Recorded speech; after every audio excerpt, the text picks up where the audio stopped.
TDP Guntur జిల్లా కార్యాలయంలో తాడికొండ నియోజకవర్గ నేతలతో రెవెన్యూ మంత్రి అనగాని సత్యప్రసాద్ సమావేశమయ్యారు. అమరావతి రాజధాని పనుల పునఃప్రారంభానికి వస్తున్న ప్రధాని నరేంద్ర మోదీకి తాడికొండ నియోజకవర్గ ప్రజలు అఖండ స్వాగతం పలకాలని ఆయన పిలుపునిచ్చారు. ప్రజా రాజధాని అమరావతికి భూములివ్వడంతో పాటు సైకో పాలనకు వ్యతిరేకంగా అలుపెరగని పోరాటం చేసిన తాడికొండ నియోజకవర్గం చరిత్రలో నిలిచిపోతుందన్నారు.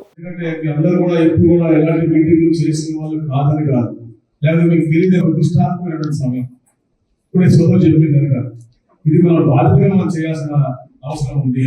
ఎందుకంటే గతంలో జరిగినటువంటి విషయాలు రాష్ట్ర విభజన జరిగిన తర్వాత తప్పకుండా ఈ రాష్ట్రానికి చంద్రబాబు నాయుడు గారు అయితేనే మళ్ళా ముందు తీసుకెళ్ళాలని చెప్పి లక్ష్యంతో ఆ రోజు అందరూ కూడా ప్రత్యేకంగా ఓటు వేశారు.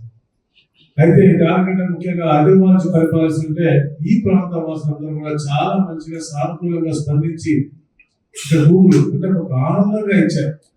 ఆ భూములు మేము ఇస్తాము, ఇట్లాగా రాజధాని కట్టించండి అని.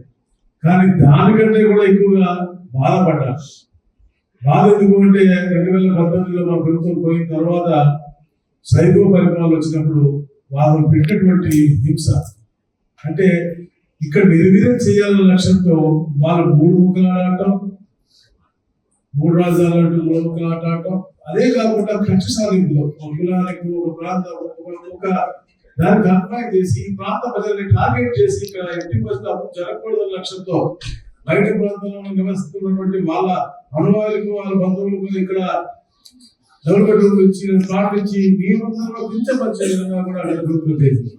అప్పుడు నేను చాలా బాధపడ్డాను. కానీ ఈ రోజు మళ్ళా మీ అందరూ ఆశిస్తూ రాష్ట్ర ప్రజలందరికీ ఒక సురక్ష కోరి తెలుగు ప్రపంచంలో ఎక్కడ వచ్చి తప్పకుండా చంద్రబాబు నాయుడు గారు అయితేనే ఈ రాష్ట్రం చెప్పే లక్ష్యంతో 93% స్ట్రైకేట్ ఈ కూటమి ప్రభుత్వం అంటే 93% నాకు ఇతరులు చూడలేదు. కూటమి స్ట్రైకేట్ వచ్చింది, చంద్రబాబు నాయుడు గారు ముఖ్యమంత్రి అయ్యారు. మరి ఈ రోజున మీతో పాటు మీ